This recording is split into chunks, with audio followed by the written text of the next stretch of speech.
मैं मूर्ख की केतक बात है, कोट पराधी तरिया रे। गुर नानक जिन सुनिया पेखिया, से फिर दरबास न परिया रे।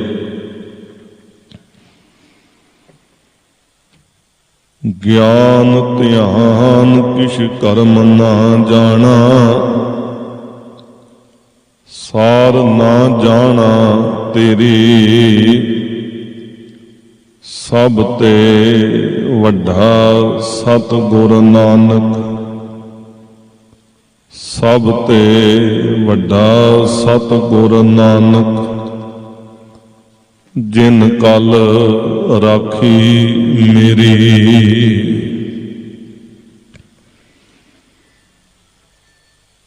डंडौत बंदन अनगिवार, सर्ब कला समरथ। डोलन ते राखो प्रभु, डोलन ते राखो प्रभु। नानक दे कर हथ, बेसुमार अथाह अगणत अतुलै। ज्यों बुलावहो त्यों नानक दास बोलै। परम सन्मानयोग जुगो जुग अटल,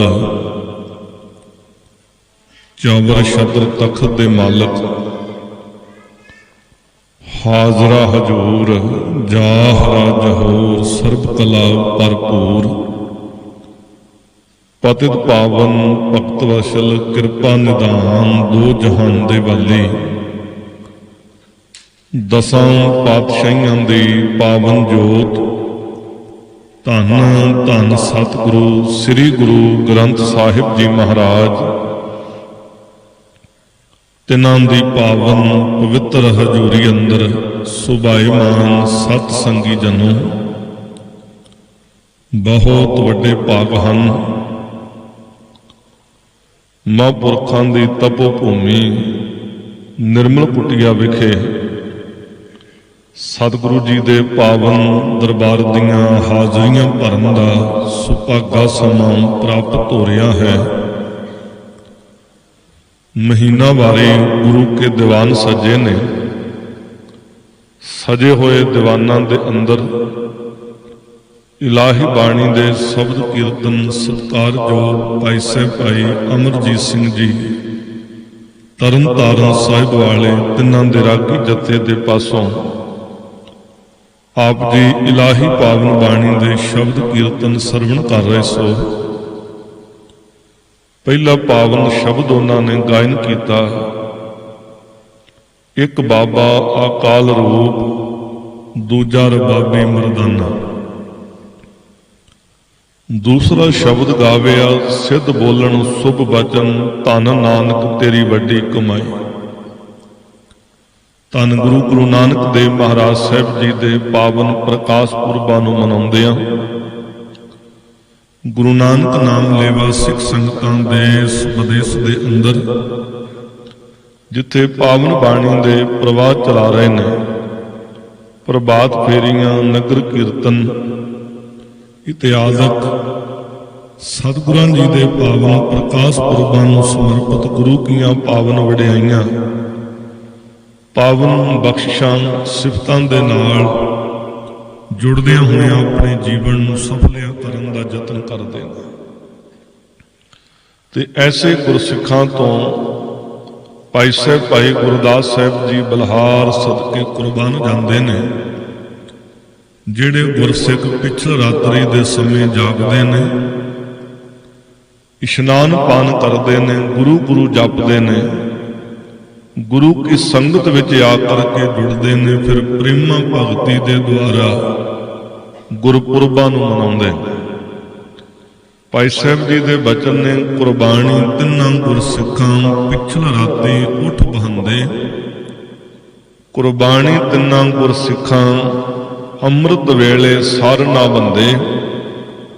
ਕੁਰਬਾਨੀ ਤਿੰਨਾਂ ਗੁਰਸਿੱਖਾਂ ਅੰਮ੍ਰਿਤ ਵੇਲੇ ਜਾਪ ਜਪੰਦੇ। ਕੁਰਬਾਨੀ ਤਿੰਨਾਂ ਗੁਰਸਿੱਖਾਂ ਸਾਧ ਸੰਗਤ ਵਿੱਚ ਜਾਏ ਜੁੜੰਦੇ। ਕੁਰਬਾਨੀ ਤਿੰਨਾਂ ਗੁਰਸਿੱਖਾਂ ਭਾਏ ਭਗਤ ਗੁਰਪੁਰਬ ਕਰੰਦੇ। ਆਓ ਜਿੱਥੇ ਐਸੇ ਮਹਾਨ ਸਤਿਗੁਰੂ ਜੀ ਦੀਆਂ ਬਖਸ਼ੀਆਂ ਹੋਈਆਂ ਦਾਤਾਂ ਨੂੰ ਆਪ ਜੀ ਮੰਨਣ ਵਾਸਤੇ ਗੁਰੂ ਦੀ ਪਾਵਨ ਹਜ਼ੂਰੀ ਅੰਦਰ ਨਿਰਮਲ ਕੁਟੀਆ ਤੇ ਬੈਠੇ ਹੋ। ਆਓ ਕੁਝ ਸਮਾਂ ਗੁਰਮਤਿ ਵਿਚਾਰਾਂ ਦੇ ਨਾਲ ਜੁੜੀਏ। ਸਭ ਤੋਂ ਪਹਿਲਾਂ ਸਾਰੇ ਮਾਈ ਭਾਈ ਕਰੋ ਰਸਨਾ ਪਵਿੱਤਰ ਲਵਾਓ ਗੁਰੂ ਚਰਨਾਂ ਦੇ ਵਿੱਚ ਹਾਜ਼ਰੀ। ਗੁਰੂ ਕੀ ਬਖਸ਼ਿਸ਼ ਕੀਤੀ ਹੋਈ ਫਤਿਹ ਪ੍ਰਵਾਨ ਕਰੋ ਜੀ। ਵਾਹਿਗੁਰੂ ਜੀ ਕਾ ਖਾਲਸਾ, ਵਾਹਿਗੁਰੂ ਜੀ ਕੀ ਫਤਿਹ। ਭਾਈ ਸਾਹਿਬ ਭਾਈ ਗੁਰਦਾਸ ਸਾਹਿਬ ਜੀ ਨੇ ਬੜਾ ਪਿਆਰਾ ਇਹ ਪਾਵਨ ਸ਼ਬਦ ਬਖਸ਼ਿਸ਼ ਕੀਤਾ ਹੈ, ਜਿਸ ਦਾ ਗਾਇਨ ਰਾਗੀ ਸਿੰਘਾਂ ਦੇ ਪਾਸੋਂ ਆਪ ਜੀ ਨੇ ਸਰਵਣ ਕੀਤਾ। ਫਿਰ ਬਾਬਾ ਗਿਆ ਬਗਦਾਦ ਨੂੰ ਬਾਹਰ ਜਾਏ ਕੀਆ ਅਸਥਾਨਾ। ਇਹ ਬੜਾ ਪਿਆਰਾ ਇਤਿਹਾਸ ਭਾਈ ਸਾਹਿਬ ਜੀ ਨੇ ਵਰਣਨ ਕੀਤਾ ਹੈ ਕਿ ਧੰਨ ਗੁਰੂ ਨਾਨਕ ਦੇਵ ਮਹਾਰਾਜ ਸਤਿਗੁਰੂ ਜੀ ਨੇ ਸੁਲਤਾਨਪੁਰ ਸਾਹਿਬ ਦੀ ਧਰਤੀ ਤੋਂ ਉਦਾਸੀਆਂ ਪ੍ਰਚਾਰ ਫੇਰੀਆਂ ਆਰੰਭ ਕੀਤੀਆਂ ਸਨ। ਤੇ ਇਹਨਾਂ ਪ੍ਰਚਾਰ ਫੇਰੀਆਂ ਦੇ ਦੌਰਾਨ ਜਦੋਂ ਗੁਰੂ ਪਾਤਸ਼ਾਹ ਮਹਾਰਾਜ ਜੀ ਬਗਦਾਦ ਦੀ ਧਰਤੀ ਤੇ ਗਏ ਤੇ ਬਗਦਾਦ ਦੀ ਧਰਤੀ ਤੇ ਜਾ ਕਰਕੇ ਸਤਿਗੁਰੂ ਜੀ ਨੇ ਬਗਦਾਦ ਦੇ ਬਾਹਰ-ਵਾਰ ਡੇਰਾ ਕੀਤਾ, ਅਸਥਾਨ ਕੀਤਾ। ਤੇ ਭਾਈ ਸਾਹਿਬ ਜੀ ਕਹਿੰਦੇ ਉਸ ਸਮੇਂ ਇੱਕ ਬਾਬਾ ਅਕਾਲ ਰੂਪ, ਦੂਜਾ ਰਬਾਬੀ ਮਰਦਾਨਾ। ਧੰਨ ਗੁਰੂ ਨਾਨਕ ਸਾਹਿਬ ਮਹਾਰਾਜ ਸਤਿਗੁਰੂ ਜੀ ਨੇ ਨਾਲ ਗੁਰੂ ਕੇ ਸਾਥੀ ਭਾਈ ਮਰਦਾਨਾ ਸਾਹਿਬ ਤੇ ਗੁਰੂ ਬਾਬੇ ਨੇ ਬਗਦਾਦ ਦੀ ਧਰਤੀ ਤੇ ਜਾ ਕਰਕੇ ਦਿੱਤੀ ਬਾਂਗ ਨਿਵਾਜ ਕਰ, ਸੁਨ ਸਮਾਨ ਹੋਆ ਜਹਾਨਾ। ਗੁਰੂ ਪਾਤਸ਼ਾਹ ਮਹਾਰਾਜ ਸਤਿਗੁਰੂ ਜੀ ਨੇ ਬਗਦਾਦ ਦੀ ਧਰਤੀ ਤੇ ਡੇਰਾ ਕਰਕੇ ਬਹੁਤ ਸੁੰਦਰ ਨਮਾਜ਼ ਅਦਾ ਕੀਤੀ ਹੈ ਤੇ ਸਾਰਾ ਜਹਾਨ ਮਨ ਨੂੰ ਸੁੰਨ ਹੋ ਗਿਆ, ਸਮਾਧੀ ਵਿੱਚ ਲੀਨ ਹੋ ਗਿਆ। ਆਪ ਜੀ ਆਖੋ ਕਿ ਬਾਬੇ ਨੇ ਨਮਾਜ਼ ਅਦਾ ਕੀਤੀ। ਭਾਈ ਗੁਰਦਾਸ ਸਾਹਿਬ ਜੀ ਕਹਿੰਦੇ ਨੇ ਦਿੱਤੀ ਬਾਂਗ ਨਿਵਾਜ ਕਰ। ਹੁਣ ਇਸਲਾਮ ਦਾ ਜਿਹੜਾ ਮਤ ਹੈ, ਇਸਲਾਮ ਦੀ ਜਿਹੜੀ ਮਰਿਆਦਾ ਹੈ, ਉਹ ਨਮਾਜ਼ ਅਦਾ ਕਰਦੇ ਨੇ ਤੇ ਬਹੁਤ ਉੱਚੀ ਆਵਾਜ਼ ਦੇ ਵਿੱਚ ਬਾਂਗ ਦਿੰਦੇ। ਤੇ ਗੁਰੂ ਪਾਤਸ਼ਾਹ ਮਹਾਰਾਜ ਜੀ ਨੇ ਬਗਦਾਦ ਦੀ ਧਰਤੀ ਤੇ ਕਿਹੜੀ ਉੱਚੀ ਆਵਾਜ਼ ਦੇ ਵਿੱਚ ਬਾਂਗ ਦਿੱਤੀ ਹੈ, ਕਿਹੜੀ ਮਹਾਨ ਉੱਚੀ ਸੁਰ ਅਲਾਪੀ ਹੈ, ਜਿਹਦੇ ਨਾਲ ਸੁਨ ਸਮਾਨ ਹੋਆ ਜਹਾਨਾ, ਜਿਹਦੇ ਨਾਲ ਸਾਰਾ ਬਗਦਾਦ ਦਾ ਇਲਾਕਾ ਜਿਹੜਾ ਸੁੰਨ ਹੋ ਗਿਆ, ਸਮਾਧੀ ਵਿੱਚ ਲੀਨ ਹੋ ਗਿਆ। ਉਹਨਾਂ ਨੂੰ ਹੋਰ ਖਿਆਲਾਤ ਭੁੱਲ ਗਏ, ਕੇਵਲ ਉਸ ਆਵਾਜ਼ ਦੇ ਵਿੱਚ ਮਗਨ ਹੋ ਗਏ। ਉਹਦੇ ਵਿੱਚ ਸੁਰਤ ਦਾ ਟਿਕਾ ਬਣ ਗਿਆ। ਸੁਨ ਮਨ ਨਗਰੀ ਭਈ ਦੇਖ ਪੀਰ ਭਇਆ ਹੈਰਾਨਾ। ਨਗਰੀ ਸਾਰੀ ਐਨ ਸੁਨ ਮਨ ਹੋ ਗਈ। ਤੇ ਸੁਨ ਮਨ ਤੋਂ ਭਾਵ ਹੁੰਦਾ ਸਾਰੇ ਫੁਰਨੇ ਖਤਮ ਹੋ ਜਾਣੇ, ਸਾਰੇ ਖਿਆਲਾਤ ਬੰਦ ਹੋ ਜਾਣੇ, ਬਸ ਇੱਕ ਦੇ ਵਿੱਚ ਸੁਰਤ ਦਾ ਟਿਕਾ ਬਣ ਜਾਣਾ। ਸਾਰੀ ਬਗਦਾਦ ਦੀ ਧਰਤੀ, ਬਗਦਾਦ ਦੀ ਨਗਰੀ ਦਾ ਇਹੀ ਹਾਲ ਸੀ। ਤੇ ਜਿਸ ਨੂੰ ਦੇਖ ਕਰਕੇ ਦਸਤਗੀਰ ਪੀਰ ਜਿਹੜਾ ਹੈ ਉਹ ਵੀ ਹੈਰਾਨ ਹੋ ਗਿਆ ਵੀ ਰੋਜ਼ ਹੀ ਨਮਾਜ਼ ਅਦਾ ਹੁੰਦੀ ਹੈ, ਰੋਜ਼ ਹੀ 5 ਨਮਾਜ਼ਾਂ ਪੜ੍ਹੀਆਂ ਜਾਂਦੀਆਂ ਨੇ, ਰੋਜ਼ ਬਾਂਗ ਦਿੱਤੀ ਜਾਂਦੀ ਹੈ, ਪਰ ਜਿਸ ਤਰ੍ਹਾਂ ਦੀ ਐਸੀ ਹਾਲਤ ਨਗਰੀ ਦੀ ਅੱਜ ਬਣੀ ਹੈ, ਇਸ ਤਰ੍ਹਾਂ ਦੇ ਕਦੀ ਨਗਰੀ ਦੀ ਹਾਲਤ ਨਹੀਂ ਦੇਖੀ। ਹੈਰਾਨਗੀ ਦੇ ਨਾਲ ਇਸ ਪੀਰ ਨੇ ਪੁੱਛਿਆ, ਦੇਖਿਆ ਕਿ ਕੌਣ ਹੈ ਜਿਹਦੇ ਕਾਰਨ ਕਰਕੇ ਇਸ ਤਰ੍ਹਾਂ ਦੀ ਇਹ ਨਗਰੀ ਦੇ ਵਿੱਚ ਘਟਨਾ ਵਾਪਰੀ ਹੈ। ਵੇਖਿਆ ਧਿਆਨ ਲਗਾਏ ਕਰ ਇੱਕ ਫਕੀਰ ਵੱਡਾ ਮਸਤਾਨਾ। ਧਿਆਨ ਲਾ ਕਰਕੇ ਦੇਖਿਆ, ਪਤਾ ਲੱਗੇ ਕਿ ਕੋਈ ਫਕੀਰ ਆਇਆ ਹੋਇਆ ਮਸਤਾਨੀ ਬਿਰਤੀ ਦਾ ਹੈ। ਉਸ ਸਮੇਂ ਪਤਾ ਕਰਦਿਆਂ ਕਰਦਿਆਂ ਇੱਕ ਜੀਵ ਨੇ ਵੀ ਬਾਹਰੋਂ ਆ ਕਰਕੇ ਕਿਹਾ, ਕਹਿਣ ਲੱਗੇ, ਪੀਰ ਜੀ ਤੁਸੀਂ ਪੁੱਛਦੇ ਹੋ ਵੀ ਇਹ ਐਸੀ ਹਾਲਤ ਕੀ ਬਣੀ ਹੈ? ਕਹਿਣ ਲੱਗੇ, ਜਿਹੜਾ ਫਕੀਰ ਅਸੀਂ ਦੇਖ ਕੇ ਆਏ ਆ ਨਾ, ਕੋਈ ਹਿੰਦੂ ਫਕੀਰ ਲੱਗਦਾ ਹੈ ਤੇ ਉਹ ਕੇਵਲ ਉੱਚੀ ਸੁਰ ਦੇ ਵਿੱਚ ਬੰਗ ਦੀ ਤਰ੍ਹਾਂ ਬੋਲਦਾ ਹੀ ਨਹੀਂ ਪਿਆ। ਕਹਿਣ ਲੱਗੇ, ਉਹ ਉੱਚੀ ਸੁਰ ਦੇ ਵਿੱਚ ਰਾਗ ਵੀ ਅਲਾਪਦਾ ਪਿਆ। ਤੁਹਾਡੇ ਇੱਥੇ ਉਹਨੇ ਨਿਯਮ ਦੀ, ਤੁਹਾਡੀ ਮਰਿਆਦਾ ਦੀ ਉਹਨੇ ਉਲੰਘਣਾ ਵੀ ਕੀਤੀ ਹੈ। ਇਸਲਾਮ ਦੇ ਅੰਦਰ ਰਾਗ ਦੀ ਮਨਾਹੀ ਹੈ, ਪਰ ਕਹਿਣ ਲੱਗੇ ਉਹਨੇ ਇੱਕ ਤੇ ਰਾਗ ਅਲਾਪਿਆ ਤੇ ਪੀਰ ਜੀ ਦੂਜੀ ਗੱਲ ਉਹਨੇ ਬਹੁਤ ਵੱਡਾ ਇੱਕ ਕੁਫਰ ਵੀ ਤੋਲਿਆ, ਬਹੁਤ ਵੱਡਾ ਝੂਠ ਵੀ ਬੋਲਦਾ ਪਿਆ। ਕਹਿਣ ਲੱਗੇ ਕੀ? ਕਹਿੰਦੇ ਜੀ ਉਹਨੇ ਝੂਠ ਬੋਲਿਆ, ਕੁਫਰ ਇਹ ਤੋਲਿਆ, ਉਹ ਕਹਿੰਦਾ ਵੀ ਲੱਖਾਂ ਪਤਾਲ ਤੇ ਲੱਖਾਂ ਆਕਾਸ਼ ਨੇ, ਇਹ ਤੂੰ ਵੀ ਅਗਾਂਹ ਦੀ ਗੱਲ ਹੈ। ਇਸਲਾਮ ਕੇਵਲ 14 ਤਬਕ ਮੰਨਦਾ ਜੀ, 7 ਪਾਤਾਲ ਤੇ 7 ਆਕਾਸ਼ ਮੰਨਦਾ ਹੈ। ਤੇ ਗੁਰੂ ਬਾਬੇ ਨੇ ਉੱਚੀ ਧੁਨ ਵਿੱਚ ਆਲਾਪਿਆ ਸੀ, ਪਾਤਾਲਾਂ ਪਾਤਾਲ, ਲੱਖ ਆਗਾਸਾਂ ਆਗਾਸ, ਓੜਕ ਓੜਕ ਭਾਲ ਥੱਕੇ, ਵੇਦ ਕਹਿਨ ਇੱਕ ਬਾਤ, ਸਹਿਸ 18 ਕਹਿਨ ਕਤੇਬਾ, ਅਸਲੂ ਇੱਕ ਧਾਤ, ਲੇਖਾ ਹੋਏ ਤਾਂ ਲਿਖੀਐ, ਲੇਖੈ ਹੋਏ ਵਿਨਾਸ਼, ਨਾਨਕ ਵੱਡਾ ਆਖੀਐ, ਆਪੇ ਜਾਣੈ ਆਪ। ਜਿੱਥੇ ਅੱਗੇ ਦੀ ਹੈਰਾਨਗੀ ਦੀ ਹੱਦ ਨਾ ਰਹੀ, ਉੱਥੇ ਇਹ ਗੱਲ ਸੁਣ ਕਰਕੇ ਇਹ ਬਹੁਤ ਭਾਰੀ ਕ੍ਰੋਧਵਾਨ ਵੀ ਹੋਏ। ਕਹਿਣ ਲੱਗਾ ਵੀ ਮੈਂ ਤੇ ਦੇਖ ਰਿਹਾ ਸਾਂ ਵੀ ਇਹ ਸੁਨਮੋ ਨਗਰੀ ਦੀ ਜਿਹੜੀ ਹਾਲਤ ਬਣੀ ਆ, ਕਿਹੜਾ ਕੋਈ ਫਕੀਰ ਹੈ, ਪਰ ਜਿਹੜੀ ਤੁਸੀਂ ਗੱਲ ਕਰਦੇ ਹੋ ਵੀ ਉਹਨੇ ਮਰਿਆਦਾ ਦੀ ਉਲੰਘਣਾ ਕੀਤੀ, ਉਹਨੇ ਕੁਫਰ ਤੋਲਿਆ। ਕਹਿਣ ਲੱਗਾ, ਜਾਓ ਉਹਨੂੰ ਫੜ ਕਰਕੇ ਮੇਰੇ ਪੇਸ਼ ਕਰਨਾ। ਹੁਣ ਇਸ ਦਸਤਗੀਰ ਪੀਰ ਦੇ ਕਹੇ ਦੇ ਮੁਤਾਬਕ ਇਹਦੇ ਜੀਵਾਂ ਨੇ ਧੰਨ ਗੁਰੂ ਨਾਨਕ ਸਾਹਿਬ ਮਹਾਰਾਜ ਸਾਹਿਬ ਜੀ ਨੂੰ, ਭਾਈ ਮਰਦਾਨਾ ਸਾਹਿਬ ਜੀ ਨੂੰ ਗ੍ਰਿਫਤਾਰ ਕਰ ਲਿਆ। ਆ ਕਰਕੇ ਇਹਨਾਂ ਦੀਆਂ ਮੁਸ਼ਕਾਂ ਬੰਨ ਲਈਆਂ, ਬਾਹਾਂ ਪਿੱਛੇ ਨੂੰ ਬੰਨੀਆਂ ਹੋਈਆਂ, ਤੇ ਧੰਨ ਗੁਰੂ ਨਾਨਕ ਸਾਹਿਬ ਮਹਾਰਾਜ ਜੀ ਨੂੰ ਲਿਆ ਕਰਕੇ ਤੇ ਦਸਤਗੀਰ ਪੀਰ ਦੇ ਦਰਬਾਰ ਦੇ ਵਿੱਚ ਪੇਸ਼ ਕੀਤਾ ਗਿਆ।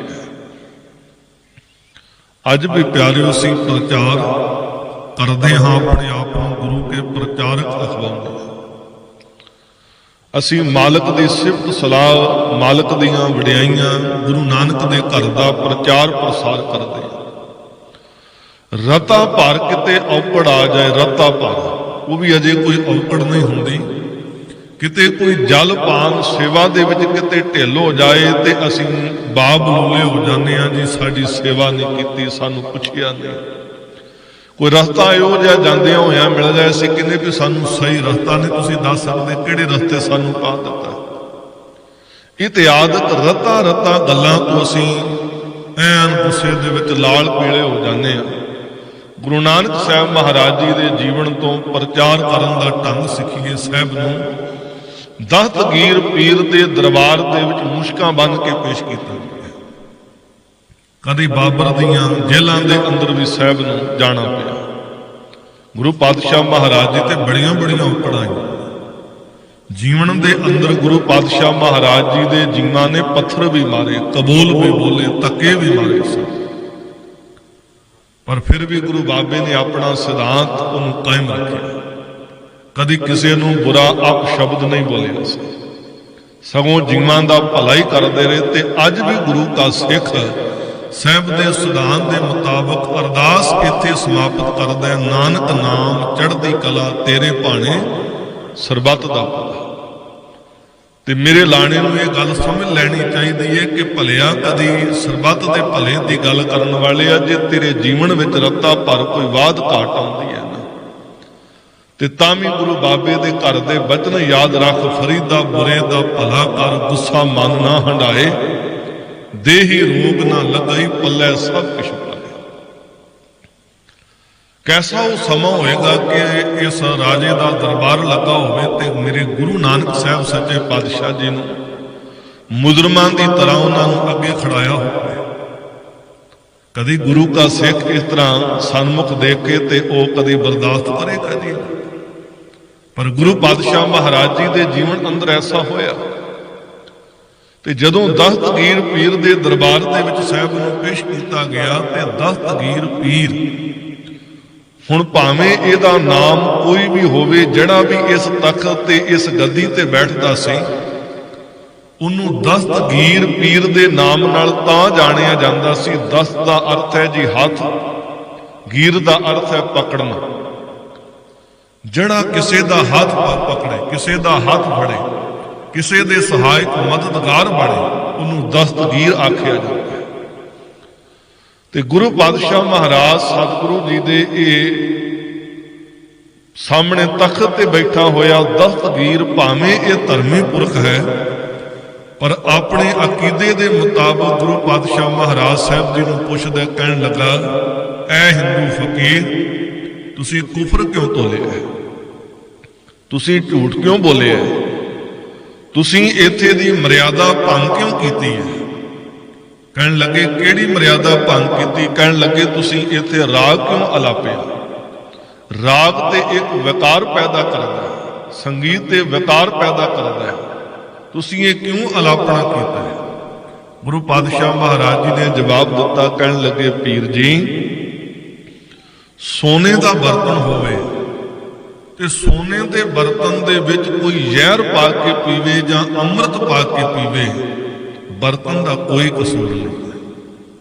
हुण देखो, संगीत दीयां धुनां साज उही ने जिहड़े विश्वा दे द्वारियां ते भी वजदे, साज उही ने ਜਿਹੜੇ ਗੁਰੂ ਦੇ ਦਰਬਾਰ ਅੰਦਰ ਗੁਰੂ ਕੀ ਕੀਰਤੀ ਦੇ ਰਾਹੀਂ ਵੀ ਵੱਜਦੇ। ਸਾਜ਼ਾਂ ਦੇ ਵਿੱਚ ਕੋਈ ਅੰਤਰ ਨਹੀਂ, ਪਰ ਉਹਦੇ ਵਿੱਚ ਪਾ ਕੇ ਕੀ ਪੀਤਾ ਜਾ ਰਿਹਾ, ਕੀ ਸੁਣਿਆ ਜਾ ਰਿਹਾ, ਕੀ ਗਾਇਆ ਜਾ ਰਿਹਾ, ਇਹ ਉਹਦੇ ਤੇ ਡਿਪੈਂਡ ਕਰਦਾ ਹੈ ਵੀ ਇਹਦੇ ਰਾਹੀਂ ਅਸੀਂ ਅੰਮ੍ਰਿਤ ਪੀਣਾ ਹੈ ਕਿ ਇਹਦੇ ਰਾਹੀਂ ਅਸੀਂ ਜ਼ਹਿਰ ਪੀਣਾ। ਦੂਸਰੀ ਗੱਲ ਉਹਨੇ ਕਈ ਕਹਿਣ ਲੱਗੇ, ਠੀਕ ਹੈ, ਤੁਸੀਂ ਕੁਫਰ ਕਿਉਂ ਤੋਲਿਆ, ਤੁਸੀਂ ਲੱਖਾਂ ਪਤਾਲਾਂ ਆਕਾਸ਼ਾਂ ਦੀ ਗੱਲ ਕਿਉਂ ਕਹੀ।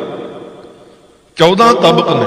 ਗੁਰੂ ਪਾਤਸ਼ਾਹ ਮਹਾਰਾਜ ਸਤਿਗੁਰੂ ਜੀ ਕਹਿਣ ਲੱਗੇ, ਕਰਤਾਰ ਨੇ ਜਿੰਨਾ ਕਿ ਕੁਝ ਦਿਖਾਇਆ ਉਹਨਾਂ ਕੁਝ ਅਸੀਂ ਕਹਿ ਦਿੱਤਾ, ਇਹ ਤੋਂ ਵੀ ਅਗਾਂਹ ਦੀਆਂ ਗੱਲਾਂ ਨੇ ਪੀਰ ਜੀ, ਸਾਨੂੰ ਕਿਵੇਂ ਯਕੀਨ ਆਵੇ। ਗੁਰੂ ਨਾਨਕ ਸਾਹਿਬ ਮਹਾਰਾਜ ਜੀ ਕਹਿਣ ਲੱਗੇ, ਚਲੋ ਤੁਹਾਨੂੰ ਦਿਖਾ ਦਿੰਦੇ ਆ ਵੀ ਇਹ ਪਾਤਾਲ ਤੇ ਆਕਾਸ਼ ਕਿੰਨੇ ਨੇ। ਕਹਿਣ ਲੱਗਾ, ਮੈਂ ਬਜ਼ੁਰਗ ਹੋ ਗਈ ਹਾਂ, ਇੰਨਾ ਚੱਲਿਆ ਨਹੀਂ ਜਾ ਸਕਦਾ, ਮੇਰੇ ਪੁੱਤਰ ਨੂੰ ਨਾਲ ਲੈ ਲਓ ਤੇ ਜਿਵੇਂ ਮੇਰਾ ਪੁੱਤਰ ਦੇਖ ਕੇ ਕਹੇਗਾ ਮੈਂ ਮੰਨ ਲਵਾਂਗਾ ਕਿ ਵਾਕਿਆ ਤੁਸੀਂ ਇਹ ਸੱਚ ਗੱਲ ਕਹਿੰਦੇ। ਭਾਈ ਗੁਰਦਾਸ ਸਾਹਿਬ ਜੀ ਕਹਿੰਦੇ ਨੇ, ਨਾਲ ਲੀਤਾ ਬੇਟਾ ਪੀਰ ਦਾ ਅੱਖ ਫੁਰਕ ਵਿੱਚ ਸਭ ਦਿਖਲਾਏ।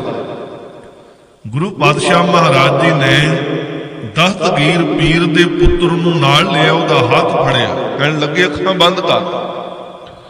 ਅੱਖ ਫਰਕਣ ਜਿਤਨੇ ਸਮੇਂ ਦੇ ਅੰਦਰ ਲੱਖਾਂ ਪਤਾਲ, ਲੱਖਾਂ ਆਕਾਸ਼ ਦਿਖਾਏ ਨੇ, ਓੜਕ ਭਾਲੇ ਅੰਤ ਨਾ ਪਾਈ। ਅਜੇ ਹੋਰ ਅਗਾਂਹ ਦੀ ਗੱਲ ਕਰਦੇ ਨੇ। ਕਹਿਣ ਲੱਗਾ, ਹੱਥ ਜੋੜ ਕੇ, ਨਹੀਂ ਬਾਬਾ, ਇੰਨਾ ਹੀ ਬਹੁਤ ਹੈ, ਮੈਂ ਦੇਖ ਲਿਆ, ਇਹ ਤੋਂ ਵੀ ਅਗਾਂਹ ਦੀ ਗੱਲ ਹੈ। ਫਿਰ ਵੀ ਪੀਰ ਨੂੰ ਹੋਰ ਨਿਹਚਾ ਕਰਾਉਣ ਵਾਸਤੇ ਧੁਰੋਂ ਪਤਾਲੋਂ ਲਈ ਕੜਾਹੀ, ਜਿੱਥੇ ਜਿੱਥੇ ਜਾਂਦੇ ਸਨ ਗੁਰੂ ਬਾਬੇ ਦੀ ਸੰਗਤ ਜੁੜੀ ਸੀ, ਕੜਾਹ ਪ੍ਰਸ਼ਾਦ ਦੀ ਦੇਗ ਉਹਦੇ ਵਾਸਤੇ ਲੈ ਕੇ ਆਏ। ਦਸਤਗੀਰ ਪੀਰ ਇਸ ਗੱਲ ਨੂੰ ਦੇਖ ਕੇ ਮੰਨਿਆ ਕਿ ਜੋ ਮੇਰਾ ਪੁੱਤਰ ਕਹਿ ਰਿਹਾ ਉਹ ਬਿਲਕੁਲ ਠੀਕ ਹੈ, ਪਰ ਉਹਨੇ ਇੱਕ ਬੇਨਤੀ ਕਰਨੀ ਚਾਹੀ ਪਾਤਸ਼ਾਹ। ਕਹਿਣ ਲੱਗਾ, ਹਿੰਦੂ ਫਕੀਰ, ਤੁਸੀਂ ਜੋ ਕੁਝ ਮੇਰੇ ਪੁੱਤਰ ਨੂੰ ਦਿਖਾਇਆ, ਇਹਨੇ ਕਿਹਾ ਮੈਂ ਮੰਨ ਲਿਆ। ਪਹਿਲੇ ਨਿਯਮ ਦੀ ਜਿਹੜੀ ਤੁਸੀਂ ਉਲੰਘਣਾ ਕੀਤੀ, ਉਹਦਾ ਬੜਾ ਪਿਆਰਾ ਜਵਾਬ ਦਿੱਤਾ, ਮੈਂ ਮੰਨ ਗਿਆ। ਕਹਿਣ ਲੱਗਾ, ਹੁਣ ਤੁਸੀਂ ਮੇਰੇ 3 ਸਵਾਲਾਂ ਦਾ ਜਵਾਬ ਦਿਓ, ਤੁਹਾਡੀ ਇਥੋਂ ਬੰਦ ਖਲਾਸੀ ਹੋ ਜਾਏਗੀ। ਮੈਂ ਮੰਨ ਲਵਾਂਗਾ ਵਾਕਈ ਤੁਸੀਂ ਕੋਈ ਧਰਮੀ ਪੁਰਖ ਹੋ, ਕੋਈ ਮਹਾਨ ਇੱਥੇ ਫਕੀਰ ਆਏ ਹੋਏ ਹੋ, ਮੇਰੇ 3 ਸਵਾਲਾਂ ਦਾ ਜਵਾਬ ਦਿਓ। ਗੁਰੂ ਪਾਤਸ਼ਾਹ ਮਹਾਰਾਜ ਜੀ ਕਹਿਣ ਲੱਗੇ, ਦੱਸੋ, ਅਸੀਂ ਇਸੇ ਵਾਸਤੇ ਤੁਹਾਡੇ ਸਾਹਮਣੇ ਖੜੇ, ਜੋ ਤੁਸੀਂ ਪੁੱਛੋ ਅਸੀਂ ਦੱਸ ਰਹੇ ਹਾਂ। ਇਹਨੇ 3 ਸਵਾਲ ਬੜੇ ਪਿਆਰੇ ਰੱਖੇ ਨੇ ਇਤਿਹਾਸ ਵਿੱਚ। ਇਹ 3 ਸਵਾਲਾਂ ਦਾ ਜ਼ਿਕਰ ਹੈ। ਪਹਿਲਾ ਇਹਨੇ ਸਵਾਲ ਕੀਤਾ, ਕਹਿਣ ਲੱਗਾ ਵੀ ਇੱਕ ਅਕਾਲ ਪੁਰਖ ਰੱਬ ਤੋਂ ਬਿਨਾ खुदा तो बिना कोई पहला है सी, खुदा तो पहला कोई है। दूजा इन्हें सवाल किया कि खुदा रहिंदा किथे है। तीजा इहदा सवाल सी कि खुदा करदा की है, वो कुछ करदा भी है कि जां विहला है। गुरु नानक साहब महाराज सतगुरु जी कहन लगे, पीर जी तुहाडे सवालों का जवाब तुहानूं मिलेगा, पर साडे सवाल का जवाब देण दा अपना एक ढंग है, अपना एक तरीका है, उहदे अनुसार तुहानूं जवाब मिलेगा। कहन लगा कोई गल नहीं, जवाब चाहिए जिवें भी तुसीं दिओ, असीं जवाब लैणा चाहुंदे हां। गुरु पातशाह महाराज सतगुरु जी कहन लगे, पीर जी जवाब चाहिए तो फिर हीरे मंगो। पीर बड़ा हैरान होया, सोचदा है भी ये हिंदू फकीर जड़ा लालची लगदा है भी जवाब देण वास्ते हीरियां दी मंग करदा पिया, भी हीरे चाहिए ने फिर जवाब देवांगा।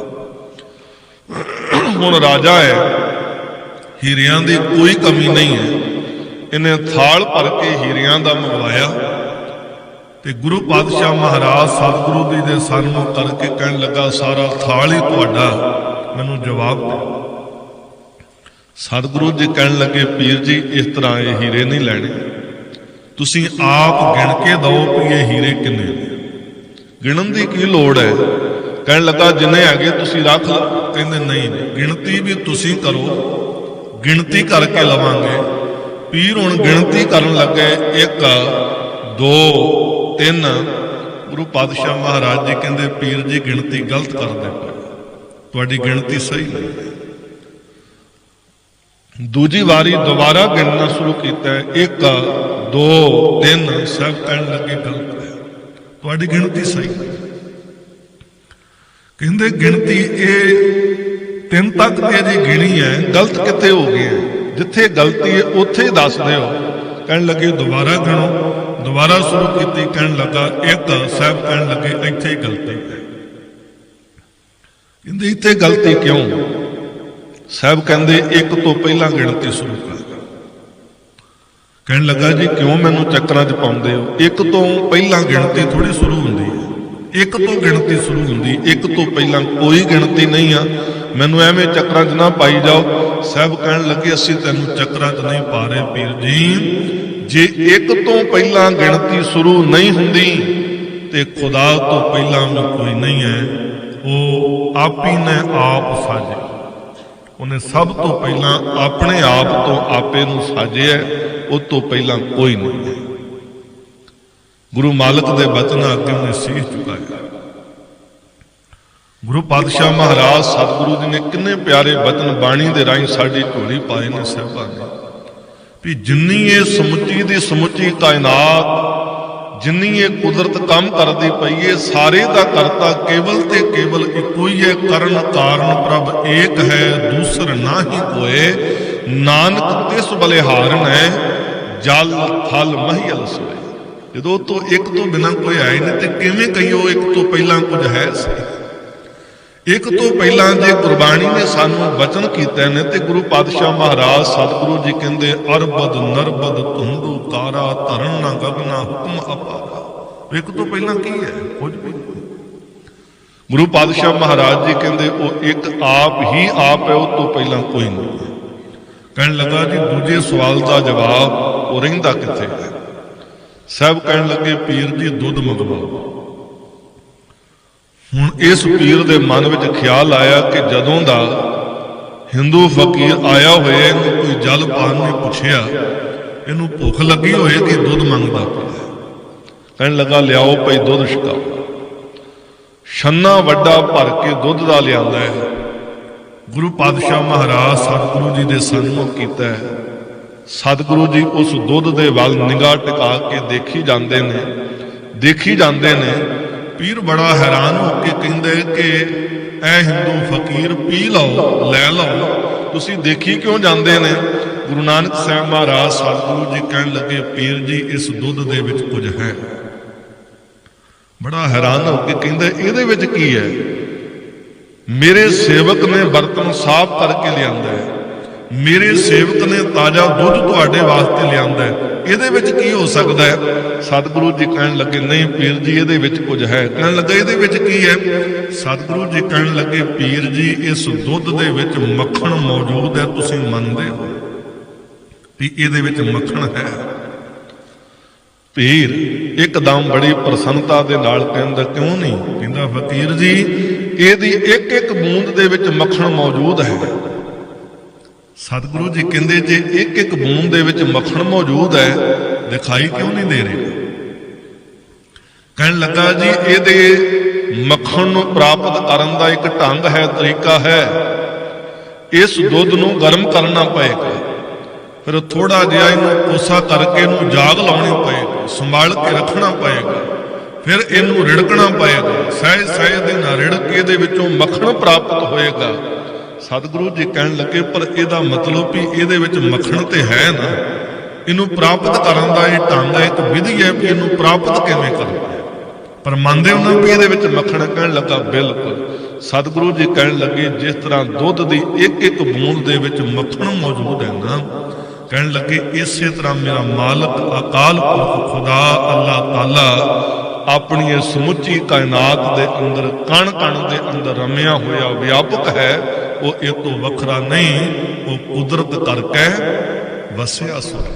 ਕਹਿਣ ਲੱਗੇ ਇਸ ਕਾਇਨਾਤ ਨੂੰ ਪੈਦਾ ਕਰਕੇ ਇਹਦੇ ਵਿੱਚ ਆਪ ਵੀ ਬੈਠਾ ਹੋਇਆ, ਆਪੀ ਨੇ ਆਪ ਸਾਜੇ, ਆਪੀ ਨੇ ਰਚਨ ਨਾਉ ਦੂਈ ਕੁਦਰਤ ਸਾਜੀਆਂ ਕਰ ਆਸਣ ਡਿਠੋ ਚਾਓ। ਇਹਦੇ ਵਿੱਚ ਆਪ ਉਹਨੇ ਆਸਣ ਵੀ ਲਾਇਆ ਹੋਇਆ। ਇਹ ਜਗ ਸੱਚੇ ਕੀ ਹੈ ਕੋਠੜੀ, ਸੱਚੇ ਕਾ ਵਿਚਵਾਸ। ਇਹ ਕੋਠੜੀ ਹੈ ਉਹਦੀ, ਇਹਦੇ ਵਿੱਚ ਉਹਦਾ ਆਪਣਾ ਨਿਵਾਸ ਵੀ ਹੈ।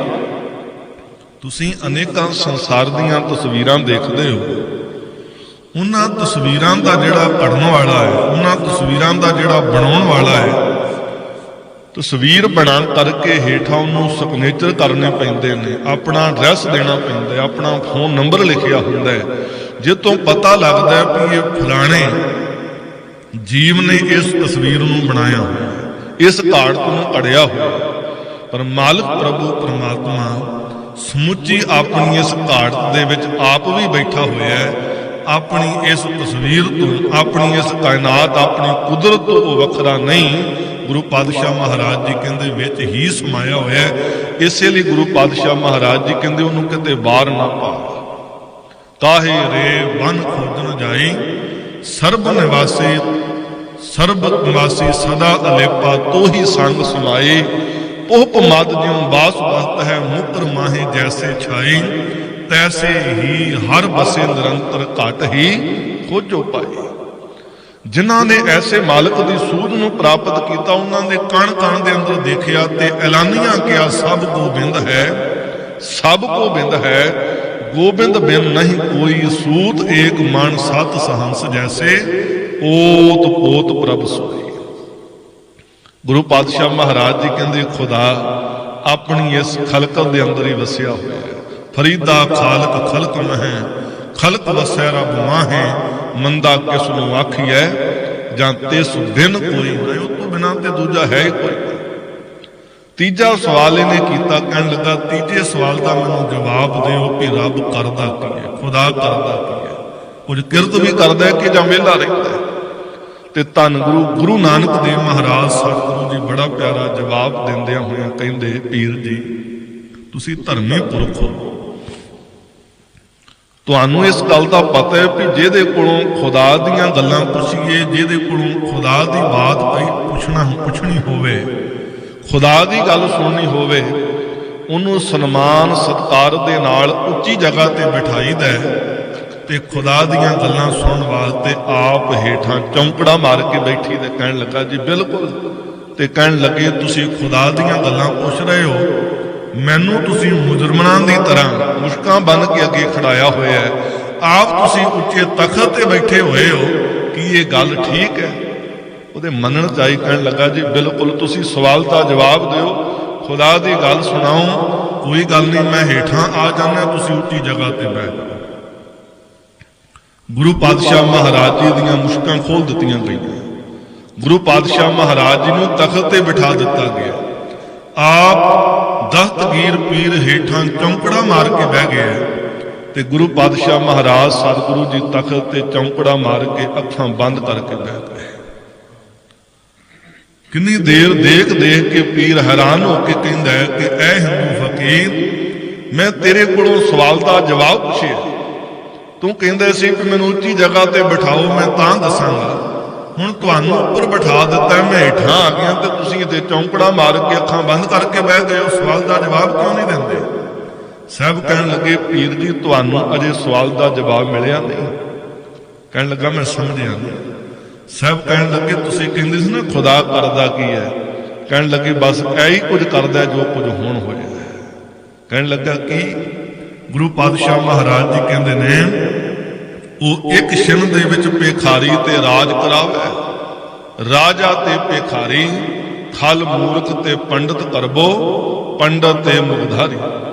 ਗਰੀਬ ਨਵਾਜ਼ ਸਤਿਗੁਰੂ ਜੀ ਕਹਿਣ ਲੱਗੇ, ਮਾਲਕ ਪ੍ਰਭੂ ਪਰਮਾਤਮਾ ਖਿਨ ਮੈਂ ਰਾਉ ਰੰਗ ਕੋ ਕਰਈ, ਰਾਉ ਰੰਗ ਕਰ ਡਾਰੇ, ਸੀਖੇ ਭਰੇ ਭਰੇ ਸਿਖਨਾਵੇ, ਜੈ ਤਾ ਕੋ ਵਿਵਹਾਰੇ। ਸਭ ਕਹਿਣ ਲੱਗੇ ਬਸ ਆਈ ਉਹਦਾ ਵਿਵਹਾਰ, ਆਈ ਉਹਦਾ ਧੰਦਾ ਹੈ। ਉਹ ਕੰਗਾਲ ਨੂੰ ਰਾਜਾ ਬਣਾ ਦਿੰਦਾ ਹੈ, ਰਾਜੇ ਨੂੰ ਕੰਗਾਲ ਬਣਾ ਦਿੰਦਾ ਹੈ, ਖਾਲੀਆਂ ਨੂੰ ਭਰ ਦਿੰਦਾ ਹੈ, ਭਰਿਆਂ ਨੂੰ ਇੱਕ ਛਿਣ ਦੇ ਵਿੱਚ ਖਾਲੀ ਕਰ ਦਿੰਦਾ ਹੈ। ਸਭ ਕਹਿਣ ਲੱਗੇ ਬਸ ਆਈ ਵਿਵਹਾਰ ਕਰਦਾ ਮਾਲਕ, ਕੋਈ ਵਿਹਲੜ ਨਹੀਂ। ਦਸਤਗੀਰ ਪੀਰ ਨੇ ਹੱਥ ਜੋੜੇ, ਸੀਸ ਝੁਕਾਇਆ, ਕਹਿਣ ਲੱਗਾ ਧੰਨ ਨਾਨਕ ਤੇਰੀ ਵੱਡੀ ਕਮਾਈ। ਗੁਰੂ ਪਾਤਸ਼ਾਹ ਮਹਾਰਾਜ ਨੂੰ ਸੀਸ ਝੁਕਾ ਕੇ ਕਹਿੰਦੇ, ਤੁਸੀਂ ਕੋਈ ਕੁਫਰ ਨਹੀਂ ਤੋਲਿਆ, ਤੁਸੀਂ ਸੱਚ ਬੋਲਦੇ ਹੋ। ਇਹ ਸੀ ਗੁਰੂ ਬਾਬੇ ਦੀ ਬਗਦਾਦ ਦੀ ਧਰਤੀ ਤੇ ਦਿੱਤੀ ਹੋਈ ਬਾਂਹ। ਇਹ ਸੀ ਬਗਦਾਦ ਦੀ ਧਰਤੀ ਤੇ ਗੁਰੂ ਪਾਤਸ਼ਾਹ ਮਹਾਰਾਜ ਜੀ ਦਾ ਅਲਾਪਿਆ ਹੋਇਆ ਰਾਗ, ਜਿਹਦੇ ਦੁਆਰਾ ਸੁਣੋ ਨਗਰੀ ਭਈ, ਦੇਖ ਪੀਰ ਭਇਆ ਹੈਰਾਨਾ, ਵੇਖਿਆ ਧਿਆਨ ਲਗਾਏ ਕਰ ਇੱਕ ਫਕੀਰ ਵੱਡਾ ਮਸਤਾਨਾ, ਪੁੱਛਿਆ ਫਿਰ ਕਹਿ ਦਸਤਗੀਰ ਕੌਣ ਫਕੀਰ ਕਿਸ ਕਾ ਕਰਹਾਨਾ, ਨਾਨਕ ਕਲ ਵਿੱਚ ਆਇਆ ਰੱਬ ਫਕੀਰ ਇੱਕੋ ਪਹਿਚਾਨਾ। ਭਾਈ ਮਰਦਾਨਾ ਜੀ ਕਹਿੰਦੇ ਵੀ ਇਹ ਉਹੀ ਕਲਯੁਗ ਦੇ ਮਹਾਨ ਅਵਤਾਰ ਨੇ, ਧੰਨ ਗੁਰੂ ਨਾਨਕ ਸਾਹਿਬ ਮਹਾਰਾਜ, ਜਿਨ੍ਹਾਂ ਨੇ ਇਸ ਸਮੇਂ ਦੇ ਅੰਦਰ ਫਕੀਰ ਨੂੰ ਤੇ ਰੱਬ ਨੂੰ ਇੱਕ ਰੂਪ ਜਾਣਿਆ। ਧਰਤ ਆਕਾਸ਼ ਚਹੁੰ ਦਿਸਦਾ, ਧਰਤੀ ਆਕਾਸ਼ ਚੌਂ ਹੀ ਦਿਸ਼ਾਵਾਂ ਦੇ ਵਿੱਚ ਇੱਕ ਨੂੰ ਦੇਖਦੇ ਪਏ ਨੇ, ਇੱਕ ਨੂੰ ਬਿਆਨ ਕਰਦੇ ਪਏ ਨੇ, ਇੱਕ ਦਾ ਢੋਲਾ ਦਿੰਦੇ ਪਏ ਨੇ ਕਿ ਅਬ ਕਲੋ ਆਇਓ ਰੇ, ਇੱਕ ਨਾਮ ਬੋਵੋ ਬੋਵੋ, ਅਨ ਰੁੱਤ ਨਾਹੀ ਨਾਹੀ, ਮਤ ਭਰਮ ਭੁੱਲੋ ਭੁੱਲੋ, ਮਨ ਰੁੱਤ ਨਾਮ। ਵਾਹਿਗੁਰੂ ਕਿਰਪਾ ਕਰੇ, ਰਹਿਮਤ ਕਰੇ। ਧੰਨ ਗੁਰੂ ਨਾਨਕ ਸਾਹਿਬ ਸੱਚੇ ਪਾਤਸ਼ਾਹ ਦੀਆਂ ਵਡਿਆਈਆਂ ਕਰਦੇ ਆ ਹੋਈਆਂ ਬੇਅੰਤ ਭੁੱਲਾਂ ਚੁੱਕਾਂ ਦੀ ਖਿਮਾ। ਸਤਿਕਾਰਯੋਗ ਸ੍ਰੀਮਾਨ ਸੰਤ ਬਾਬਾ ਦਵਿੰਦਰ ਸਿੰਘ ਜੀ, ਉਹਨਾਂ ਦਾ ਬਹੁਤ ਬਹੁਤ ਧੰਨਵਾਦ ਹੈ। ਸਮੁੱਚੇ ਪ੍ਰਬੰਧਕ ਵੀਰਾਂ ਦਾ, ਸੇਵਾਦਾਰਾਂ ਦਾ, ਆਪ ਸਮੁੱਚੀਆਂ ਸੰਗਤਾਂ ਦਾ ਬਹੁਤ ਬਹੁਤ ਧੰਨਵਾਦ, ਕੋਟਾਨ ਕੋਟ ਧੰਨਵਾਦ। ਗੁਰੂ ਗ੍ਰੰਥ ਸਾਹਿਬ ਮਹਾਰਾਜ ਸਤਿਗੁਰੂ ਜੀ ਦਾ ਪਾਤਸ਼ਾਹ ਦੇ ਪਰਮਾਂ ਨੂੰ ਮਨਾਉਂਦੇ ਆ, ਗੁਰੂ ਦਰ ਦੀਆਂ ਹਾਜ਼ਰੀਆਂ ਭਰਦੇ ਆ, ਗੁਰੂ ਕੇ ਸਿਧਾਂਤ ਨੂੰ ਜੀਵਨ ਦੇ ਅੰਦਰ ਧਾਰਨ ਕਰੀਏ। ਕਿਰਤ ਕਰੋ, ਨਾਮ ਜਪੋ ਤੇ ਵੰਡ ਛਕੋ। ਗਰੀਬ ਨਵਾਜ਼ ਸਤਿਗੁਰੂ ਸਾਰਿਆਂ ਤੇ ਕਿਰਪਾ ਕਰਨ, ਰਹਿਮਤ ਕਰਨ, ਨਾਮ ਦੀਆਂ ਦਾਤਾਂ ਦੇ ਕਰਕੇ ਸਤਿਗੁਰੂ ਜੀ ਨਿਵਾਜਣ। ਸਤਿਗੁਰੂ ਦੇ ਦਰ ਤੋਂ ਸਦਾ ਦਾਤ ਮੰਗੀਏ, ਵਿਸਰ ਨਾਹੀਂ ਦਾਤਾਰ, ਆਪਣਾ ਨਾਮ ਦੇਹੋ, ਗੁਣ ਗਾਵਾਂ ਦਿਨ ਰਾਤ, ਨਾਨਕ ਚਾਹੋ ਇਹੋ ਪਾਤਸ਼ਾਹ ਕਿਰਪਾ ਕਰਨਗੇ ਜੀ, ਸਾਡੇ ਹੋ ਸਕਣਗੇ ਇਹ ਲੋਕ ਸੁਖੀਏ ਪਰਲੋਕ ਸੁਹੇਲੇ। ਨਾਨਕ ਹਰਿ ਪ੍ਰਭ ਆਪੇ ਮਿਲੇ, ਬੁਲਾਓ ਫਤਿਹ ਜੀ। ਵਾਹਿਗੁਰੂ ਜੀ ਕਾ ਖਾਲਸਾ, ਵਾਹਿਗੁਰੂ ਜੀ ਕੀ ਫਤਿਹ।